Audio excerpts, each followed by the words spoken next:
Let's go. All right, Christian and Cody, welcome to the podcast.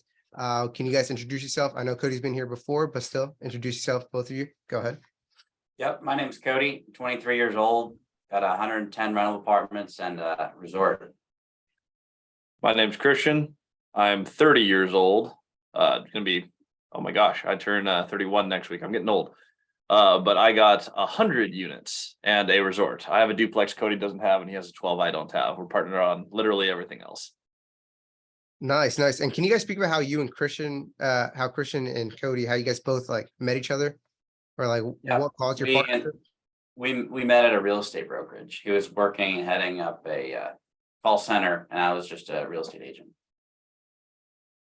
Nice. And when you guys met, did you guys have like the well, what makes a partnership a partnership? Like, I bet when you guys both met each other, you guys didn't know each other. And how did you guys kind of build that trust with each other? Because a lot of people, they're like kind of like scared of starting a partnership. Like, what makes a good partnership in between both of you?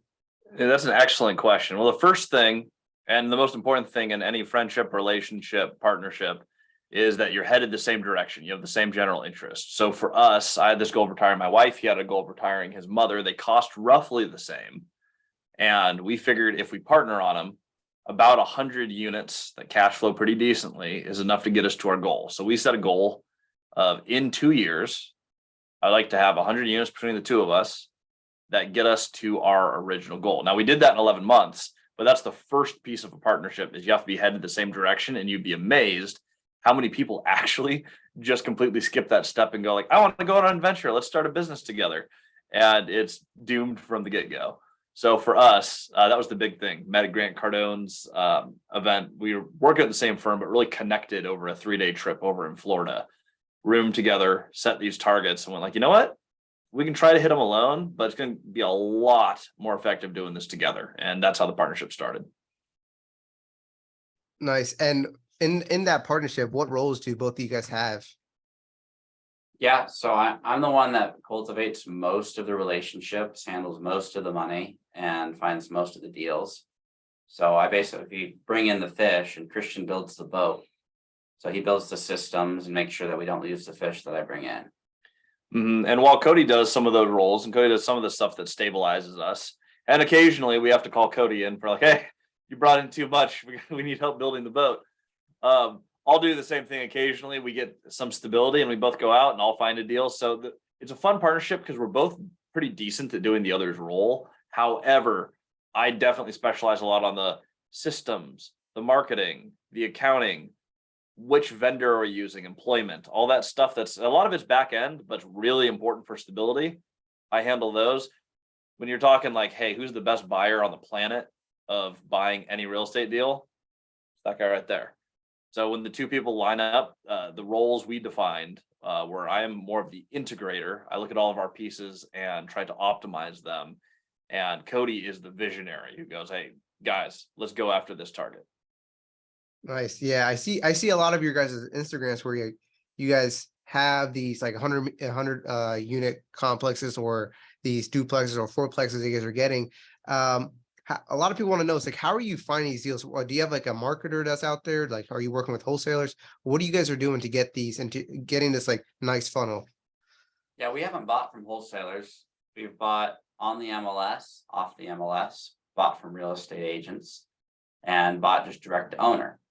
So if it's off market, then I find the properties on Google Maps. If it's on the market, then it's listed. That's easy. And then we have some agents that bring us deals as well.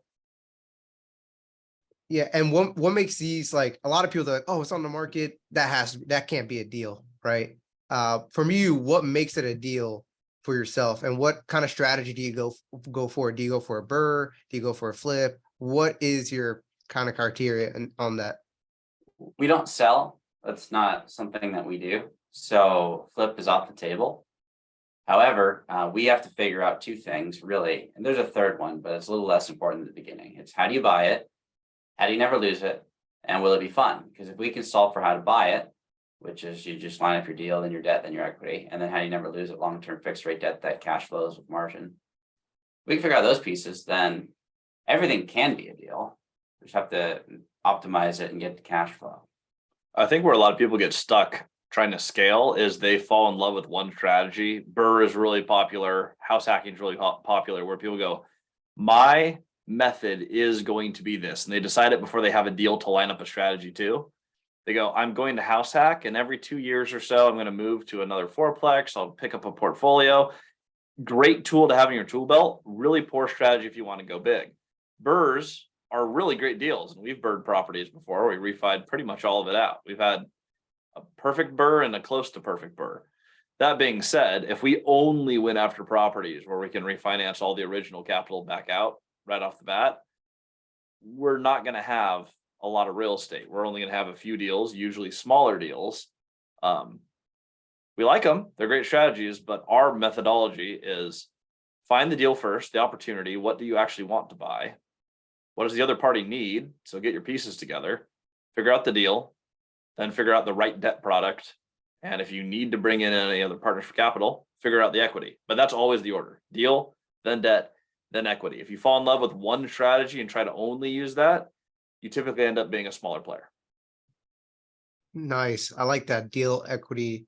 No, wait, you said deal, wait, Debt. deal, debt, and equity. There you go. Yep. And it's in that order every time, because There you- most of your deal is going to be debt. Almost every time, you're probably not going over 50% loan to value when you're doing acquisition, when you're starting. So the deal comes first because you don't know what inputs you need. The debt is going to be a majority of the money. And then the equity piece, if you need any equity, is going to be the last piece to go, okay, can I do this by myself? Or does someone else have to have some ownership with me? And even when we do that, it's similar to debt in that we have a fixed buyout in the future where we're going to buy out that partner at a fixed price. Nice. And what is your guys' long-term strategy with this? Do you guys go with the Dave Ramsey strategy where you try to pay off the mortgage and like have it where it's like cleared off? Or do you guys want to keep everything on like a loan, like leverage to the point where you can leverage everything? We will absolutely pay everything off. That is the objective. Now, it's not a Dave Ramsey strategy for how you get there. We're creative finance guys. Financing anything, they would slap us. That being said, the model with the debt snowball is very similar to how we want to pay it off. Is you pay off one property, take the excess cash flows, and roll it all the way down. So you build first, then you're going to stabilize the portfolio. So take the pieces you have and do the best you can with what you have. Then you optimize. Go, is there anything I need to build to make this even better? Then you take all those cash flows and right to the Dave Ramsey model, debt hammer that all the way down. And now you own whatever it is you built in cash. Nice. And a lot of people would want to know, it's like, as investors, why do you want to pay everything off? Or what is your, I get, because a lot of people, they're like, oh, leverage everything, debt is everything, good debt is everything. But why do you choose that strategy of paying off everything at the end of the day? Peace of mind. It's one thing to play the game. We love playing the game, but we don't want to play this game twice from the beginning. We'll play it forever, but we're not starting over again. So it's one thing to own your real estate, and it's another thing to really own it. So we want to have it paid off so that we just have a base foundation. And we have a 4-stage business cycle. You start with building the portfolio, then you stabilize it. We're in the middle of that and optimization right now. So you go from build, then you stabilize, then you optimize, then you pay off, and then we start over. So then we'll go build again, except for we'll have a debt-free portfolio, which will spit off enough cash flow so we can do some of the other opportunities other people can't really stomach. Yeah. And a lot of people, they want to know, is like, you kind of, you guys go through, what I see from your guys' Instagram is a lot of seller financing, right? A lot of, hey, you guys go towards straight to the owners, like, hey, we're going to pay you monthly with this. What is, or how do you come upon that? Or how would you get one to actually like seller finance and start doing this? Because I know from my experience, or as some other people, it's pretty difficult to get someone to be like, yeah, you can be my bank, or hey, I don't mind paying towards you. Does it come with some type of like clarity? Like, do you guys only like do business with people that's been in the game, or I think it's because I'm in the residential space and everything. So you guys kind of go with this big term, and I guess all these people that are in that league with 100 units, they already know what they're getting themselves into. So what is your guys' mindset towards seller financing, or even subject twos? Well, we don't do subject to clauses. We do a lot of seller financing. And we get it because we ask. It's not just from the sophisticated players. We bought from sophisticated individuals, and we bought from less than. And like we just bought a resort from someone who's very sophisticated. They seller financed $3.5 million. The property came up next door. It's on 2.5 adjacent acres of waterfront land. And it's right next to our resort. So I called them up. It was listed. They wanted to be cashed out. I asked them to hold a contract. This was their only property. It was their primary residence. They owed a little too much money on it. So I gave them a little down payment with Christian. And then they paid off the rest of their debt with a check. They just wrote a check because they could. So I asked them to. They didn't really get any money at closing, but they still seller financed it. And that was $1 million asset. So you can absolutely do it, but you just have to ask. Most people get in their head. They don't think it's going to work. They don't ask. Every time I ask, within reason, like I've just about every time gotten it. Nice. I like that because a lot of people they kind of have that like that mindset already cleared up before they even do it. They think of everything now, all the negatives that might happen. And with your seller financing and everything, has there ever been a point with you, Christian and Cody, where you guys it didn't work out as planned and like it's kind of going like the ship is almost sinking? And what did you guys do to save it or whatever? As far as the real estate goes, or what? Yes. We haven't done anywhere the ship sinks. We have pretty very, very simple, but very strict principles. You start with profitability. So we buy deals with cash flow. The only times that we have ever broken that rule is when we've had specific projects that were small that our existing cash flow can very, very, very easily support. So like we bought a sixplex that came with a whole bunch of land that we're turning into self-storage. It's a little bit negative because we have a whole bunch of land that the sixplex is supporting, and we're building the self-storage in real time. And it's not the sixplex's fault that it's negative. It's debt's an option, and we took on expensive debt to buy it zero money down. Yeah, and if we refied it, it'd be fine. But until we do that, it's a little bit negative on acquisition. We bought a property just in all hard money. That will sometimes happen. We did that after we had, I think we were at 85-ish units that were all cash flow positive. And we're like, you know what? We can support a little bit of negative to own this epic property that's going to be cash flow positive next year. But you can't do that when you're starting, and you really shouldn't do that at all. It should be a rule that we can make an exception to a rule. But that property is going to be one of our best properties. The location's fantastic. The buildings are fantastic. Rents are increasing in real time. It is just a really good deal. We've never experienced the deal going sideways because we are really just solid on let's do a deal that we know works. The cash flows day one, and we do the due diligence throughout the process to make sure that the numbers we expect are the numbers we're getting. And we don't lie to ourselves. A lot of investors lie to themselves just to justify a deal. I love that. Yeah. Numbers don't lie, but people do, and people tend to lie to themselves, which is a problem because then they believe they're telling the truth to everyone who invests with them and in them, and it goes sideways. We don't want to do that. There's enough real estate to buy to where we can just take a hard look at it and say this will either work or it won't. And as a warning to everyone, just to tack on one more thing to that, when you're doing the creative finance like we do, it's wonderful to be able to do whatever you negotiate. If you're lying to yourself, there's no bank or underwriter to wake you up and say we don't love the deal. You can do a bad deal with no guidance on a creative finance deal. So that due diligence piece, I want to say this in almost every podcast because I need people to hear this. If you do a seller finance deal and you're the one underwriting it and you're the one doing the due diligence, do not skip steps. Know what you're buying before you buy it because there's no one else to bail you out or fact check you. And speaking of the steps, what steps do you guys take in like purchasing, let's say, a property or something that someone gave it to you? Like it's on the front desk of your table. Now, what are some of the steps that you guys take? Yeah, so when we go under contract on something, I'm under contract on a 12plex right now. And I say me because Christian's not actually on that contract. We haven't assigned it quite yet. That is true, but we will be. Yeah. What we did for due diligence, I want to see, number one, the leases. That's pretty standard. I want to see leases. I want to see the rent roll. Rent roll is going to show how far, if any, if for delinquencies, like how far behind are people, if there's any delinquencies at all. How many occupied units are there? what are the rental deposits? And then when I see all that and I see what the rents are and it all works and zeroes out with the leases, which is the magical number in accounting and real estate, 0. That means they're not lying. Now, the true piece and the tricky piece is they may not be lying and it may all match up with their own docs, but I want to see the tenant signify that that is actually real. So we get estoppel letters, estoppel certificates where the tenant signifies and signs saying, this is my rent, this is my security deposit. That way you don't get gypped on your deposits. And then I want to see bank statements, and bank statements are going to show me, okay, these are the actual incomes coming in. And then I can see if people are actually behind.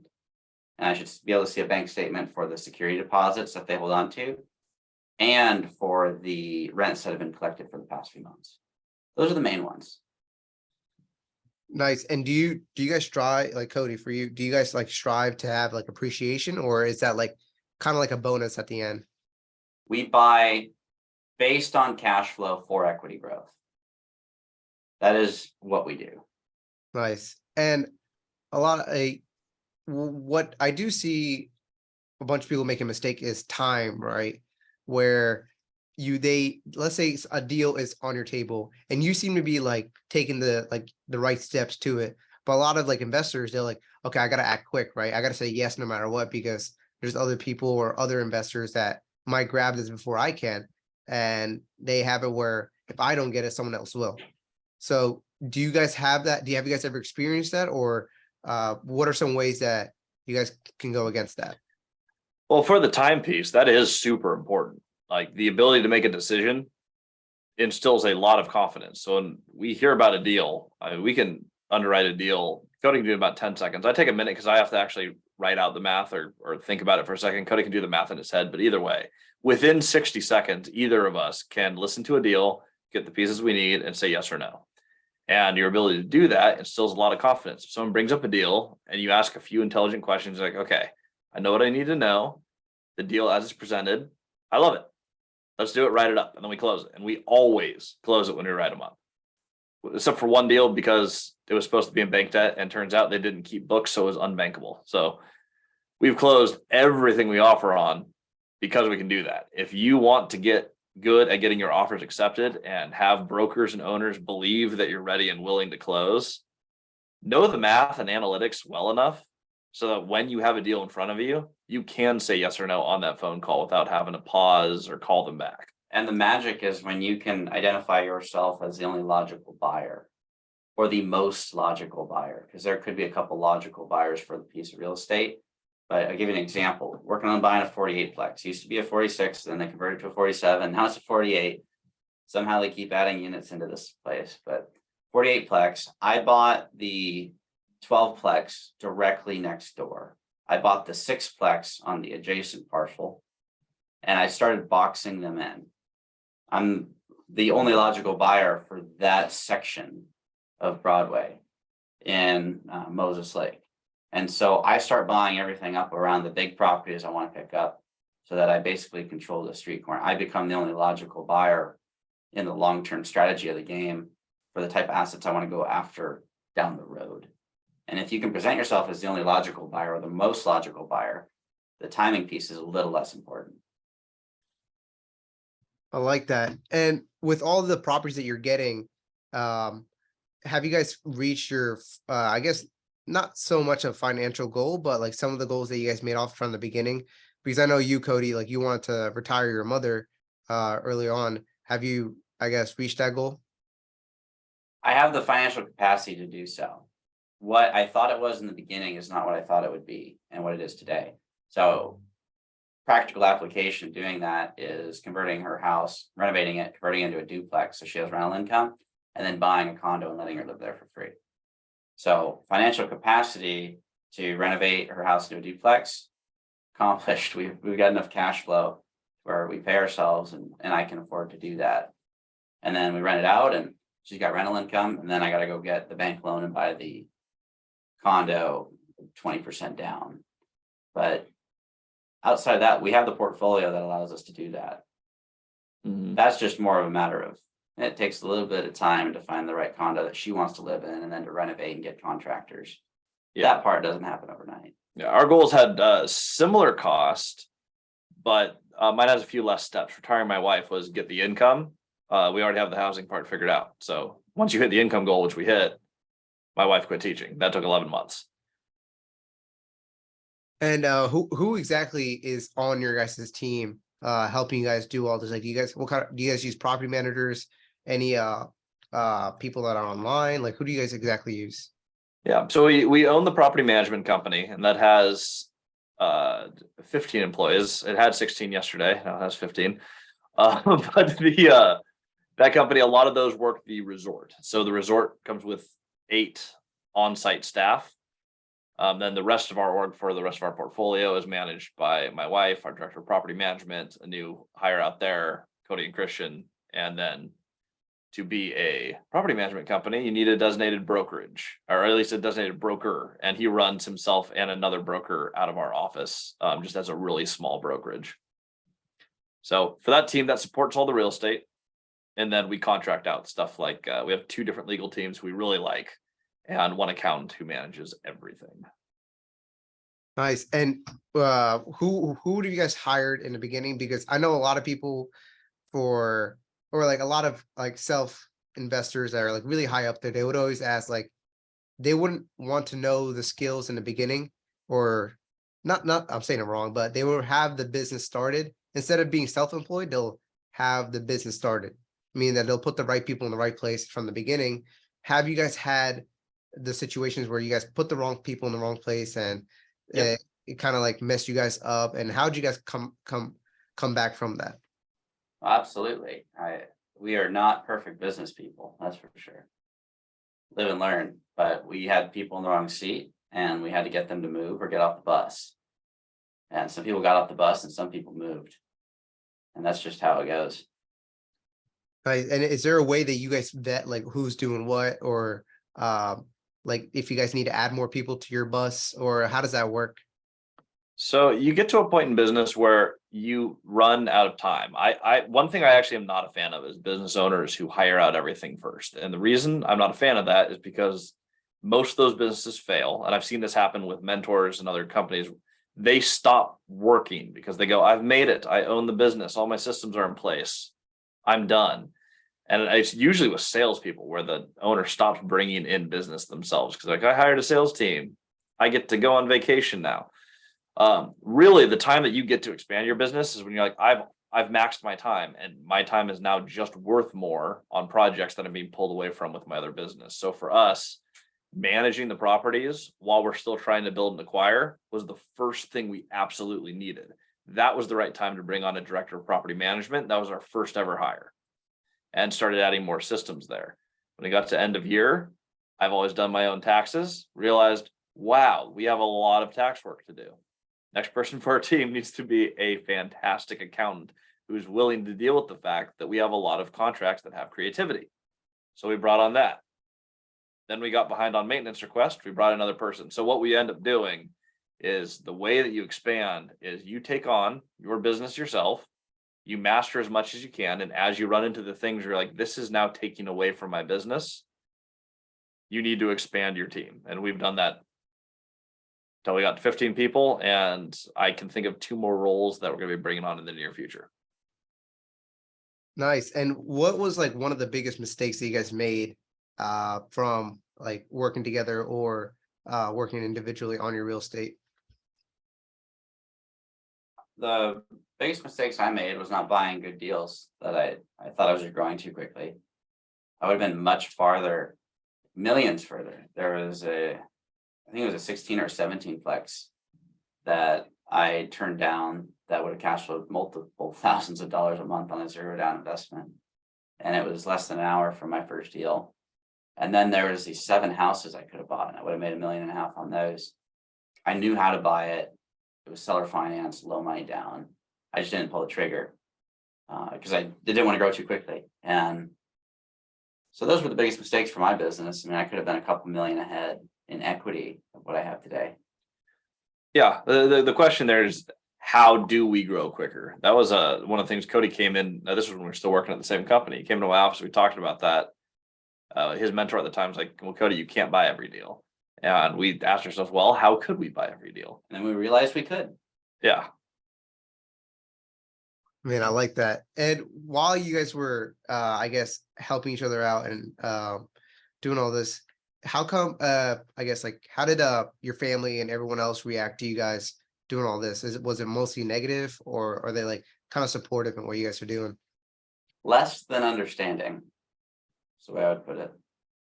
Yeah, I would say my father was supportive because his dad was an entrepreneur, and my dad always wanted to do that but never did. So my dad's like, this is really fun. He's like, I don't know if you're going to be successful, but it's fun to watch. So I got a lot of support from him. But outside of him, my mom was super nervous. She's like, well, you didn't go to college to just not have a job. I'm like, I love being professionally unemployed. We stay busy. The friends, almost all of them don't really hang out anymore. They got into other stuff, video games, a lot of them. Some of my friends got really into anime, which was not part of our friendship and not something I'm into. But when I'm into real estate and business, it is a separator for a lot of people. They don't get it. And when you have some success, it's like the economic difference can strain some of those relationships, which is kind of a bummer, but it's a reality. If you're running business, you just live a much different life than people who live a 9 to 5. And I wouldn't change it. Like I wouldn't either. wouldn't give up what we've built to have some of the past relationships that decided to go a different way. I like that because a lot of people, for me or anybody, we kind of have like that people that I come from like a Bengali like background, so it's like most like, hey, you should be a doctor, you should be a lawyer. What are you doing with real estate, right? You don't even worry about it. You'll get it when you'll get it whenever you're older. Don't worry about it. I'm like, no, I kind of want to start now so I can build that future for myself and everybody else. And a lot of us we're also wondering where you kind of get your deals from Cody, because you kind of answered it before, but I'm gonna be honest, because a lot of people they oh, I gotta get PropStream, I gotta get these marketers, I gotta know every person in my real estate group. Like, what is your kind of like way of doing things? Do you like have all these tools, or what are you using basically? Yeah. So I'm gonna segue off of what you said there, and then I'll go into what I use because I don't use any fancy tools. But your comment on, oh, I got to know everybody in the real estate group. Most real estate groups are liars clubs. Everybody likes to flex the little bit of stuff they have, and the person who talks the most thinks they're the biggest, and they're usually the smallest, aside the people that actually have nothing. So I wouldn't worry too much about the real estate groups because all the local ones here are a bunch of liar clubs. And then as far as what I actually use to find deals, it's Google Maps. Every property you want to buy, I haven't verified this for everywhere because I haven't bought out of country, but every property I've ever bought has been on Google Maps. And it seems like every property that all my buddies have bought were also on Google Maps. So I've come to this conclusion that every property I could want to buy is on Google Maps. So I find a deal that I like on this aerial view platform that everybody can get for free. And then I just have to figure out who owns said roofs. And the bigger roofs are more likely to be multifamily statistically than smaller roofs, because there's a lot more smaller roofs that are just houses. So I look for big roofs on aerial view, figure out who owns it through the tax assessor, figure out, okay, what's their phone number? I call them up and I try and book a coffee meeting to learn how they got to where they're at. Is that the most efficient way? Maybe not, but it worked. And 4 years later from when I got started, I'd say it worked pretty well. But that's the simplicity of how I do what I do. And it doesn't cost a dime. By the way, we have a video on that. I think it's one of our most watched videos on Cody and Christian multifamily strategy on YouTube. If you guys want to see how you do all of that for free, I think it's like our third or fourth most watched video. If you just go to our channel and sort by views, it's really easy to find those owners for free. And what is the biggest pain that you see with these owners that they're like, hey, yeah, just take it, or yeah, I'll go with what you're saying. What is that bigger pain? They don't have any. I mean, if we're being real, they don't have pain. People that think folks sell on pain are typically buying small properties. If we look at the really affluent individuals, they usually pay their stuff off. So a lot of the people that we're buying from, and it's a lot of people, it's not like it's just one or two property owners. All of them own their stuff in cash, or just about mostly in cash. They're not struggling. They could run it and they could run it profitably, but they're not doing it because they're in pain. They're doing it to pass the torch. And that's interesting because a lot of these folks, they're trying to pass the torch to their kids or to their whoever their next of kin is. Uh, and how do you come into that? Like, do you have you approached people saying that? So most people, and this has been our experience. So this, I guess, I can't say this is true everywhere in the world because Most people we've talked to. yeah, most people that we have talked to, their kids don't want the real estate or don't run the real estate or don't appreciate how hard it was to acquire the real estate. Most of the kids go, "Oh yeah, I grew up. My parents provided for me through real estate. It was fantastic. I have a mild interest in it, and I want to go do something else." Most kids don't want to do the same thing their parents did, generally speaking. So for the people that we have talked to, I can't think of any exceptions to this. They're like, "Yeah, my kids don't really care about real estate. It's a bummer. I wish they did, but they don't."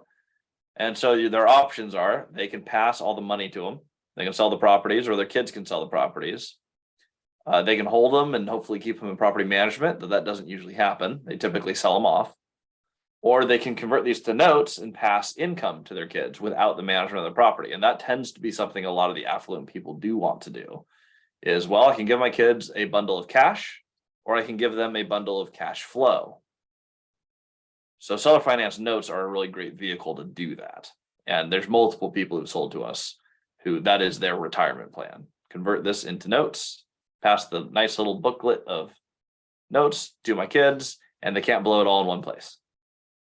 Nice. And what are some of the terms that you guys use on your seller financing? Is it like, hey, if I miss one payment, I have to give you back the property. Like, what are some terms?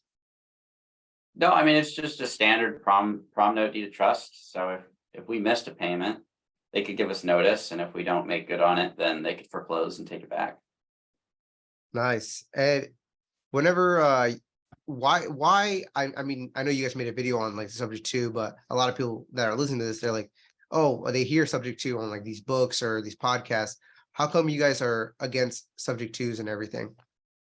People that build their business model off of one sole acquisition strategy scale slower than those who don't.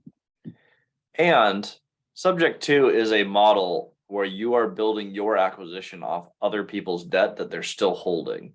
So you have stuff, and granted, there are ways to navigate them, but you have extra steps like potential due on sale clauses. What you're basically doing is, while it's illegal, you're still circumventing the bank. And if they find out, they can act a due on sale clause, which you have to navigate, and that will happen at some point. So we don't like adding steps, and we don't need to do something like subject to. I don't want anyone else involved in my deal with their finances. I want my financing on my property that I control. Yeah. And if the bank's okay with me taking their note, I love assumable debt. I'll assume someone's debt, but it goes to my name. I don't want to have to pay someone else to pay their mortgage to circumvent anyone. This is not a step that we want to play in. It's a one way to play the game, but at the end of the day, it is just a clause. And we don't build our business off of clauses. We're not Santa. We built it off of best practices. We're going to buy and really learn from the best players in the space. And you're not going to sub to someone's deal if they're one of the best players in the space, because they're not in a situation where that would ever make sense. Subject to really, almost every time it's done, it's from a distressed seller. Since we like to work with masters of the game, I don't have anything to learn from a distressed seller, but except for how to lose a property, which I've met enough people who've lost property where I have a pretty good idea how not to keep properties. I want to play with masters of the game. Those people, I can't think of a situation where it would make sense for them to do a subject to deal, because the seller carries risk on that. I like that. And for a lot of people that are going into this, what can they watch out from, like people, like you said, Cody, and where a lot of people, they talk about it, but they don't actually do it. What is like the worst advice that you guys were given from either a real estate agent or anybody in the real estate industry? Well, worst, I mean, there's a lot of bad advice, but the one that I hear most often is you need to get your real estate license to become an investor. Buyers are liars, sellers are worse, and real estate agents suck. And that's a saying. And I heard that from my first mentor, and I found that to be true. Most real estate agents are terrible at what they do. they could barely facilitate a contract that was drafted up by an attorney. Like they don't understand how all the pieces work. And so getting your real estate license, because you're going to save 1 or 2% net of fees with your brokerage, even if you made 3%, like that's flawed thinking. Because if 3% changes your deal materially for all the risk you take on as the agents in the transaction, it's a terrible deal. And worst advice I've got, which has cost me millions of dollars, is you have to get a job and save your way to buy real estate. Like get a high paying job and scale a scalable career was the specific job. And that's promoted by a lot of people, is just get in any job where you can just increase your income, and then you can afford to buy more real estate. Problem with that is that's starting with equity. That's going to save your way to the down payment. The order is find a deal, then figure out the debt and equity. So if you're spending all your time to get into real estate, working to save, you are losing time. I started at 28 years old, right before I turned 29, investing in multifamily properties. I got to where I'm at with like $100,000 of saved money. We blew through that 3 times over in the first deal we ever did together. As far as down payments considered, you can't save your way to playing this game at any notable level. The way to play the game is to go out and buy real estate. And I wish someone told me that, because I would have saved me 4 years of college and 7 years of sales. But then we wouldn't have been partnered. So I'm glad you wasted your 20. I don't regret how it came out. I'm really happy with my life. However, if anyone's listening to this who was trying to get into real estate, the path I took is not the best path to get there. It is a path, maybe way better at admin. By best, we're talking about efficient. Yeah. And it is an inefficient way to get from point A to point B, which I would say inefficient would be less better. That's the correct English for that. So you guys would say you guys would rather take the aggressive route of going out there and finding your properties than just sitting back, saving, and doing what you said, Christian, right? I would set your goal before you do any of these steps, whether it's go to school, get a job, buy real estate, whatever. I would set your goal, and then I would map what is the best path for me to get there. And for me, efficiency is everything. I hate adding steps. It's one of our rules. We don't add steps. So I would So go, many people do it though. yeah, what's the most efficient way from A to B? And let's get to my goal so that I can set new goals. But that's my thought. Yeah, and get it done as quickly as possible on that efficiency thing. Like build a model that you don't have to play twice, because it risk adjusted. If you have to start over, it's going to take you longer anyway. Don't lose your business, but figure out what's the fastest way we can build this and sustain it. And while some people are going to say, well, you have all this time, you're in your 20s or you're in your 30s or 40s, you still got tons of time. I would feel better if I got this knocked out in the first 3 years than if I took it a little slow, had a little bit less stress, and fixed it or figured it out in 10 to 15 years. Cody will be worth $100 million in the time it took me to be worth my first million. I think that's fairly likely, or he'll be very, very close. And all of that is because you leverage time better. You didn't add steps, and you get to go faster. Nice. And where do you guys learn that from? Like adding less steps, or is that just a thing that you guys came up with one day? We have 35 principles just for overall business ops. And then we've got our own principles for real estate partnership. But the principles that we've developed and really established as our guiding bumpers down this lane called the real estate monopoly game is from meeting with the owners in the space. We met with the top players in the markets we're buying in, and they taught us what took them 30, 40, 50 years of playing the game to learn. And now we get 50 years of lessons, not experience, but we get the lessons associated with said experience. And that allows us to identify, okay, we're not going to violate this, because when they did this or didn't do this, it went bad. Nice. Do you mind sharing some of the lessons that just comes to your head? Yeah. So one of them, we bought from 2 guys, they're partners. I'm not going to name drop, because if I name drop, there's only 2 guys with this name in Central Washington, and they'd be easy to locate. But they taught us, they started out, and it took 2 to 3 years for every deal they bought to cash flow. So they'd buy it negative and they'd float it out of their job. And there's a point in time when the environment changed. Mount St. Helens blew up. Way back then, this area was just an agricultural town. And when ash fills the sky and kills all your crops, no more sunlight, it's kind of hard to get a job if everything's agriculture. So they went to 40% occupancy, 60% of the town left. And they had to pick and choose which properties they were going to have to let go in the worst case scenario, because they had a couple cash flowing assets, but every asset that they had bought in the last couple of years was still a little negative. So one of our principles is you start with profitability. You have to actually catch a fish before you build a boat and go on an adventure. We need to prove that it'll work. And that was based on their story of there was a time when they thought they were going to lose a bunch of their real estate because they couldn't afford to float it and they had no more work. If nobody's working, there's nobody to sell real estate to, and they're real estate agents. So stories like that, that's where we've really developed our guiding principles. I like that. You guys ask these professionals of like how they done things, and it's actually you come up with your own thing. You guys should probably make a book one day about this, your principles. We'll get there. We're not there yet. So I'm on page 11. I don't have to write a book. A Christian does and slaps my name on it. Nice. And if like an 18-year-old were to come to you guys and like, hey, I'm trying to be an entrepreneur. What are some advice you guys have for me? I got a couple $1,000s in my bank account. How do I get started? I mean, we've already done that with folks. I mean, we've got 18, 19, 20-year-olds buying more real estate than I had at their age. It's ridiculous. But it's the same thing that we're going to tell the 40, 50, 60-year-old. You need to identify where you're at, and you can't lie to yourself. Where are you physically at in your adventure and your financial situation? Where are you going and what changes when you get there?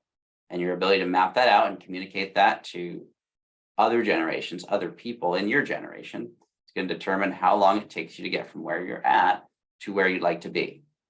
And so communication skills are everything, and you have to identify exactly what you want out of your little bit of life on planet Earth. And then you just have to communicate that to the people that have got what you want to get to. And it's just that simple. Nice. And for your guys' partnership, do you guys see that as a long game, or do you guys feel like, oh, once we reach our goals, we can then like, be in our farm, raise our families or whatever, and like say our goodbyes? Like, what do you guys see it as? It better be a long game. It'd be too dang expensive to split. The way that you do this is a long game, though. You always want to have possible exits from partnerships, and even our partnership, we built it so you hit your goal, you pay off all the debt. We don't have to break up the partnership. We can stop expanding, though. And to be clear, we don't want to. We're going to play this for a long time together. But one thing that I really like and feel comfortable about in partnerships is, so we hit our massive goal. You get 100 units, you get the resort, you pay off all the debt. Now, if Cody wants to move to Thailand and I want to move to Texas, and we go separate ways and start new businesses, you hire a manager for the old business and it just keeps printing cash.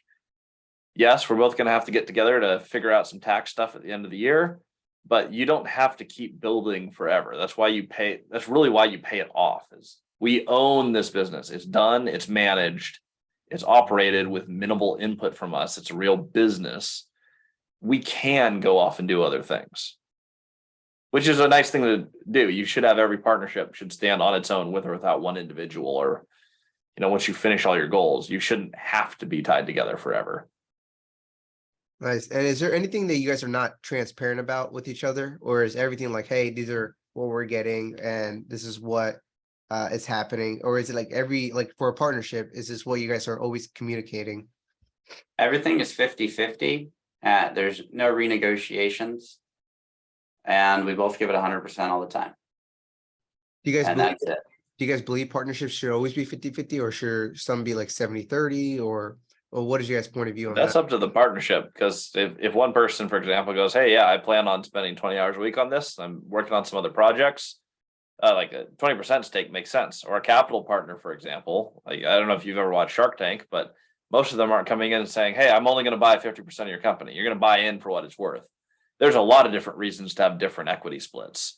That being said, for our partnership and the business that we're running, there's absolutely no way to quantify the value that people bring. Like Cody's is maybe a little bit easier because a lot of it's like, I brought in this real estate deal, which made this much. Or I brought in this money.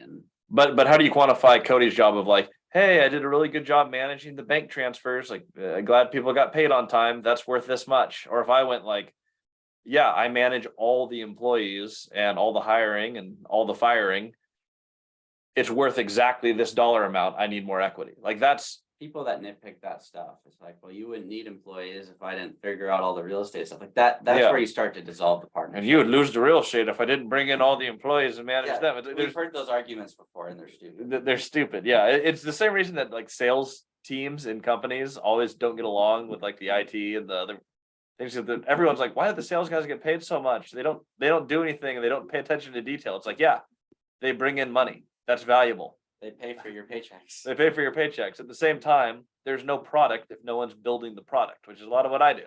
So you go through this stuff just like any company. It's like, look, people have roles, and what is each person worth in this company? We decided up front, no way at all. You're going to mathematically break down our contribution. Both of us are like, look, we're all in. This is all we're doing. It's this company.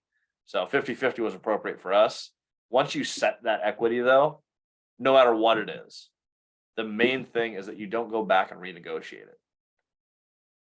I mean, there's usually clauses in there for like what happens if there's conflict and things fall apart. Like that happens. But I mean, if everyone's doing what they said they were going to do within reason, you just never touch it again. Don't get greedy. We already made enough millions. Yeah, it's like it's millions of dollars. Do I need a bigger chunk of those, or can we just go out and make more? That's the right way to think about it. Nice. Yeah. And what was like the biggest surprise from you guys doing all this? And probably also like the biggest sacrifice you guys made as well. It didn't take very long. That was the biggest surprise for me. The velocity of going from when we first partnered, we were worth about $400,000. Christian had one up to me. I think he was ahead of me by like 10 grand or something. But the speed at which we went from 400,000 to multiple millions, it was very fast. And it's because we followed principles of those who had already done it before, and we just carbon copied what they said to do. So it was amazing how simple the game is once you know the rules. That was probably the biggest surprise for me. I mean, it's still weird to think about at night sometimes, like, wow, that grew really quick. And it actually worked. We just had to listen to the players. Yeah, I don't think anything was more surprising than that. I was like, oh my gosh, everything happened. And that worked with all of our other companies too. Like we were like, hey, we want to teach people how to do this. We started a little mentorship group and it took off. And I was like, wow. I didn't think that would become a big thing. And it's become a huge thing. There's a lot of people who've bought a lot of seller finance deals around the country. Exact same thing though. We set our principles, we set our targets, and we went after it. And we learned from some of the best people. How did you do this? And we just carbon copied it and it went really fast. But that was the biggest surprise to me, is when you follow a plan and you dedicate yourself to it, it happens. 11 months, we hit 100 units. That was crazy. Nice. And what were some of like the sacrifices you guys made, like that comes to your head, like the biggest ones that people kind of take for granted sometimes? Yeah, I mean, Christian skipped out on friends events. I didn't have a lot of friends because I left the college scene, so they kept doing their thing. But we missed family and friends for multiple periods of time for that first year. It was just work. I'm missing a birthday party that I would love to be at for one of my really dear friends this week because we're doing work. I'll be out of town on Sunday. It's that's a huge sacrifice. I missed a couple of weddings, not a lot of them, but a couple where it's like we have to build, and we're taking care of stuff now so that I have time to do these things for the rest of my life. But the biggest sacrifice was a lot of those relationships that I had, or great friends or family events. I have to miss a lot because during build phase and stabilization phase, you're always working. Man, yeah, that's I see that as well. Like in the build phase, everyone is just there, or like yourself, you're not taking any breaks, right? Or like you're always like it's not a 40-hour week for you. It's probably like an 80 or 120-hour week for you. You're always just grinding. And also, whenever you do meet these like big players, like you guys said, what are some of the questions that you guys ask other than like, hey, how did you get this? Or what are some problems that they face? What are some like good questions? Because I know a lot of like our young guys here, like they go out and they go meet like gym owners or uh what are they called, property managers or people that own storage units, right? They just don't know the right questions to ask them to get the information that they need. So what were some of the questions that you guys asked to build your principles? Yeah, so I ask questions revolving around people's stories and their processes, what got them to where they're at, because we've identified that the story is worth more than the real estate. It always truly has been, and it always will be. And so I put a lot of emphasis and focus on the little pieces of people's stories and how it got them to where they're at. Well, there's a science to this, and there's just a lot of repeatable actions that lead to the same outcome from what I found, just from learning from all these different people and repeating it. And it, like, all the things just worked. It's amazing. And it's worked for other people, not just us. So all the questions just revolve around the processes and the stories that they can share revolving their journey. And the main two questions you're going to ask for this is, how did you get to where you're at? And when you get to the end of their story, what would you recommend I do next? Because in that conversation, you're going to communicate a little bit about what you're trying to accomplish before you ask them how they got there, right? So it's like, I'm trying to get to 50 units. You're at 150. I mean, how did you build that? So like, okay, they already know you're trying to build. When they tell you their story, it's like, that was amazing. Thank you so much for your time. Like, it's a huge blessing to be able to learn from people who've actually done this. You've made it possible. If I'm going to take my next step, what would you do in my shoes? And that's it. If you just keep it about them and their story, and then ask them for one takeaway, what do you do next? And then you actually go out and do that. Now you have a relationship, because no one does that. There's tons of people who ask for advice, then they never follow up, or they never follow the advice. When you do whatever it is they told you to do, go back to them and be like, I applied that and I just bought my first building. I am so excited. It worked exactly the way you said it would. And here's what I learned. What was your next step from here? Because now I have real estate. What's the next step? And you just keep doing that. And it's those deep relationships that you build that gets you to the next level.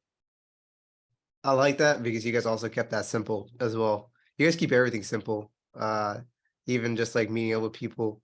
If And it's not simple, it's not repeatable. that's true. I like that. And before we move on to any questions here,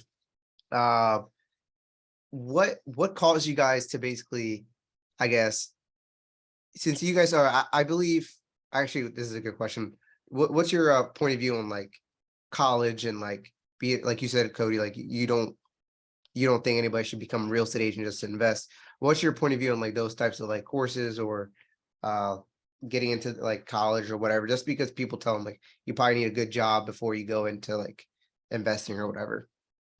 I'd just stay intentional regardless of what you do.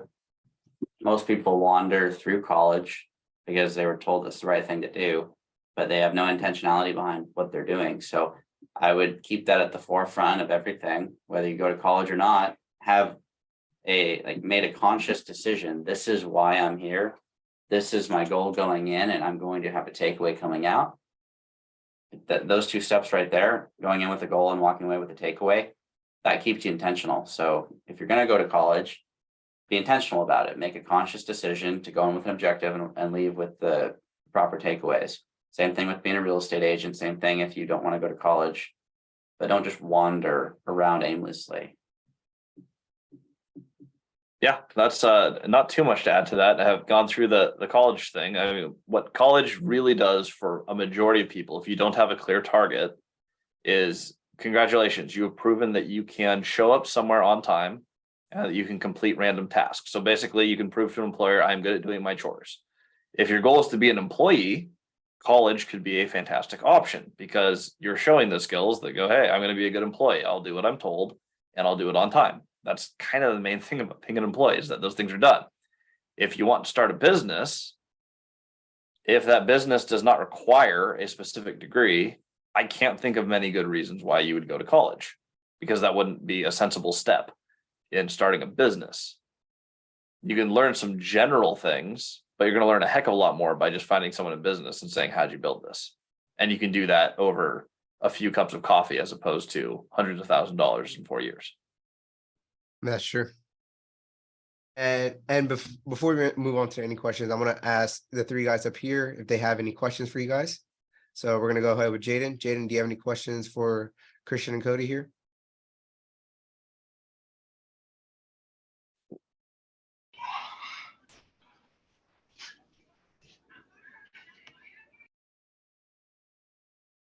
Guess not, maybe? Okay. Ricky, do you have any questions?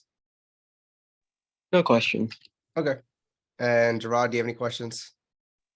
Yeah, I had one question. You say you guys started with about 400K total between both of you, right? That was not cash. When we partnered, we had 400,000 in net worth. Net I worth, got gotcha, $3,000.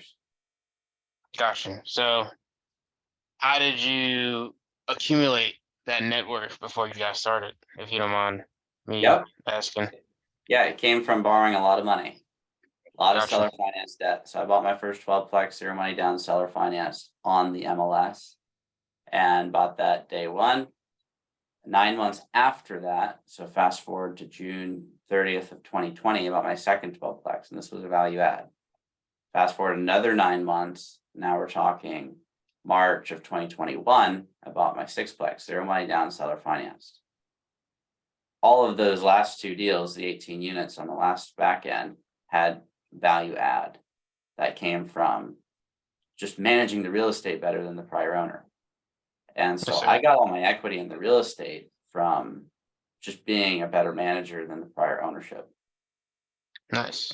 It wasn't from money. It was just like, that was not liquid. I had no money, to be clear, but I had a little bit of net worth, a little bit of equity in my real estate because I got the net income to be a little higher, not by jacking rents, but just managing expenses and really upgrading the building with a little bit of cash flow over time, doing the work myself.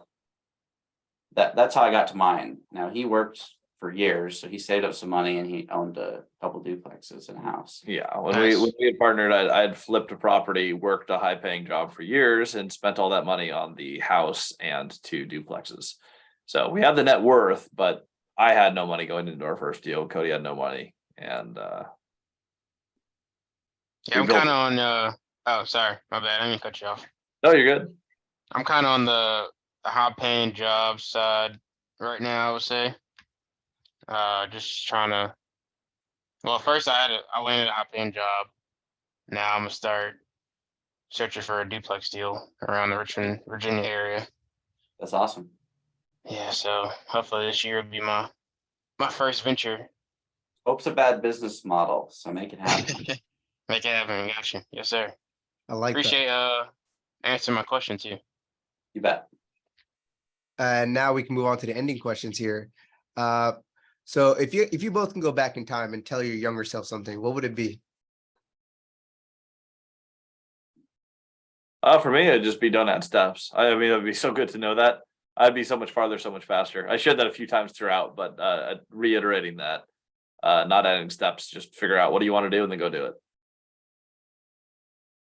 Yeah, for myself, learn how to communicate. I didn't know how to communicate till I was 19, 20-ish. I didn't learn. I was an introvert all through school. So that would have been the big one that I would have communicated to myself. Just get comfortable talking with people. And I do Not see, get a little too comfortable talking to people. I'm very direct, but that's all right.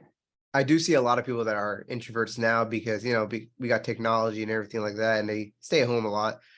So what would you recommend, Cody, for those that want to speak out, be public like you in a way whenever they're meeting up with these like high investors to get deals or whatever? I learned to communicate by talking to Starbucks baristas. So I watched the master class Chris Voss had on communication, and I did something similar with Jordan Belfort because you buy the master class and you get to watch a bunch of them. And so I think I spent like $100, maybe $200, and I got to watch through these videos.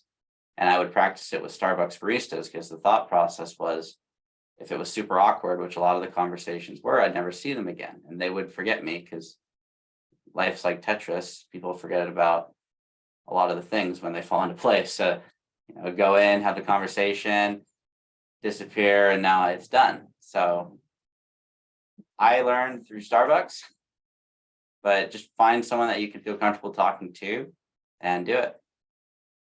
I like that analogy. Life's like Tetris. And then now, what question would you guys like to ask your future self?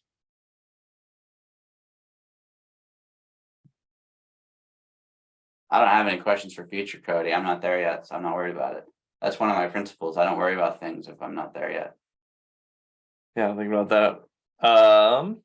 Well, I think of one general thing. It's the same thing that we ask any owner when you want to get somewhere. If future me is farther along, it's okay. Better be. Yeah, it's like, okay, well, what steps would I take to get to where you're at? Because every time we've asked someone who's farther along than us how to do that, we've condensed time. We've had people who took 40 years to get to hundreds of units. And when you ask them, well, what were the steps you took to get there? We were able to analyze those and bring it down into 2 years. So if I can condense future Christians 40 years into 2 years, we get to go a lot faster. That'd be the only question I have is, what is my next step? Nice, I like that. And well, what do you guys think like the secret sauce is into becoming successful? I know it's not a secret, but I kind of want to know, what is that one thing you guys do that actually make it successful? We've simplified the game about as far as it can get.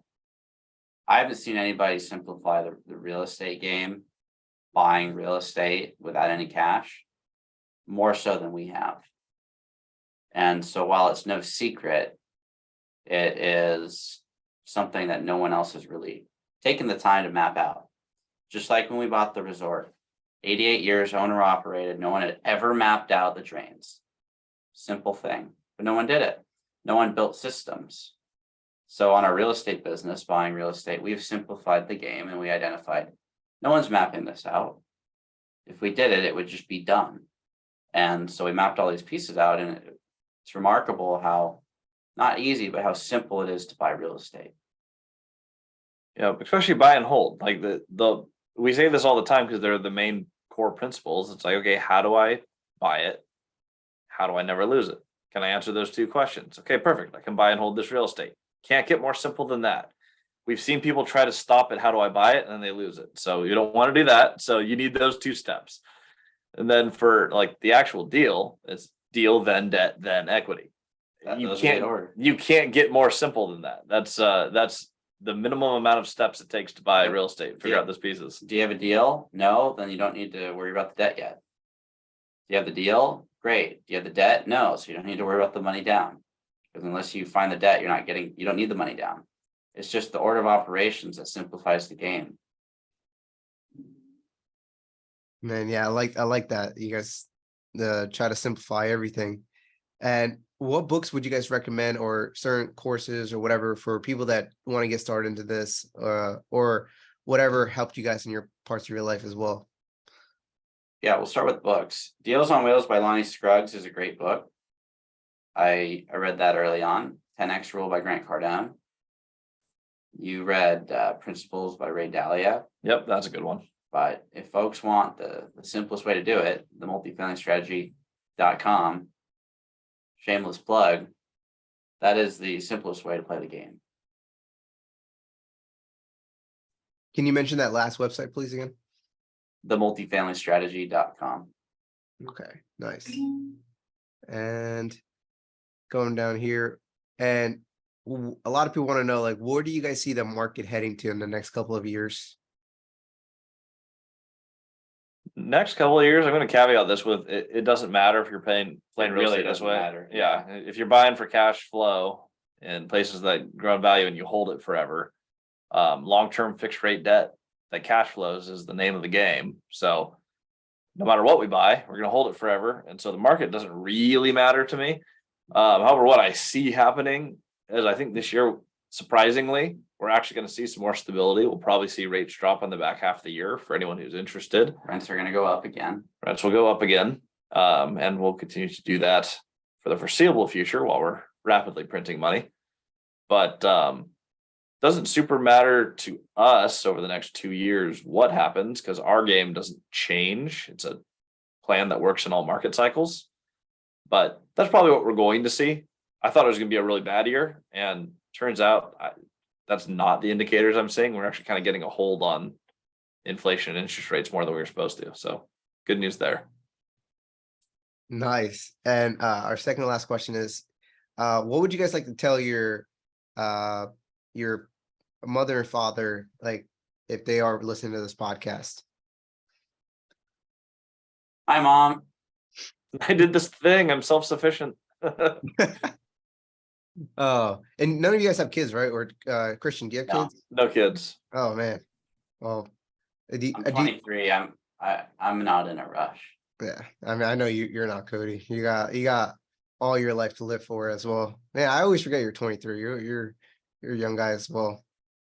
But you act so mature. This is that I always think like you're like 30 plus. Oh my. No, Hope I don't look that old. you don't look that old. You act old though. I'll tell you that.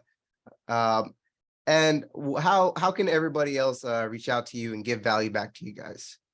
Check out the YouTube page, Cody and Christian Multifamily Strategy. Nice. And well, what are you guys planning with that YouTube page? We'll keep posting videos. We do 3 or 4 videos a week. I think short form content. We're on my media team does it for us, but I think we're doing 2 a day.